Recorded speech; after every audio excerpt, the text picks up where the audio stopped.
Hanukkah seems to always have a lot of symbolism attached to it. Somehow it seems every generation of Jews has managed to interpret the Maccabees' victory over the Greeks in a different way. We went to find out what the holiday means to Israelis in 2013.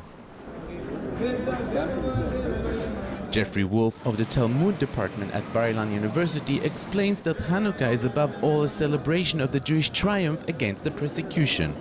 Hanukkah symbolizes the miraculous dimension of Jewish history that by all the rules of history we shouldn't be here. Everybody else disappeared, everybody else assimilated and left the historical stage.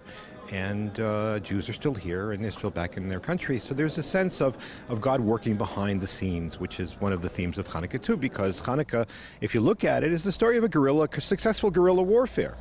And you could describe it that way, and plenty of historians do describe it that way. But the reason why Hanukkah has religious significance is because Jewish tradition saw something deeper and more profound and divine in the stories. It seems many Israelis relate to Hanukkah today more as the first independence holiday of the Jews, being the Maccabees ruled over this land for over 200 years. Hanukkah is a more national holiday than religious holiday, although there are religious rules to the holiday, but it's common to all Israelis because we celebrate, in fact, the beginning of 200 years of Jewish sovereignty in Israel after fighting against the Greeks and expelling them out of Israel. Therefore, it's more like the first independent holiday of the Israelis. Avigail Landsbacher leads a group of Orthodox Jews who have taken upon themselves the task to become close and understand better the secular Jews. The organization has built a huge menorah at the port of Tel Aviv with thousands of lights inside, and every time another Orthodox family hosts a secular family for candle lighting, the lights on the menorah will get bigger and brighter.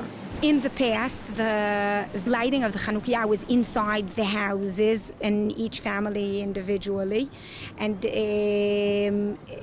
now we want to show that the families will get together and the light will be much bigger if it's going to be done together.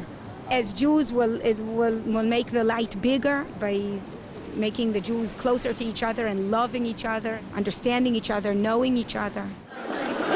It seems Hanukkah is also very unique because it was the first holiday in the Jewish calendar that was created because of an historical event in the life of the Jews. It's the first holiday with religious sanction that's not mentioned in the Bible. The idea that you could do that without a prophet, there were no prophets. In fact, if you read the book of Maccabees, one of the themes there is we're doing this until there's a prophet. We're doing this until there's a prophet. Because it's like Judaism was. It's like when I learned to ride a bike. My father, may he rest in peace, kept his hand on the seat, and then he let me go. And all of a sudden, I look around and I'm on my own. This is something similar happened over here. Now all of a sudden, there's no more prophets, and a great miracle happens. There's no prophets that tell them. And the rabbis and the religious leadership, led by Mattathias, have to come to a decision. Do we have the responsibility? Can we take the initiative and create a holiday on our own? Do we have that right? And they decided yes.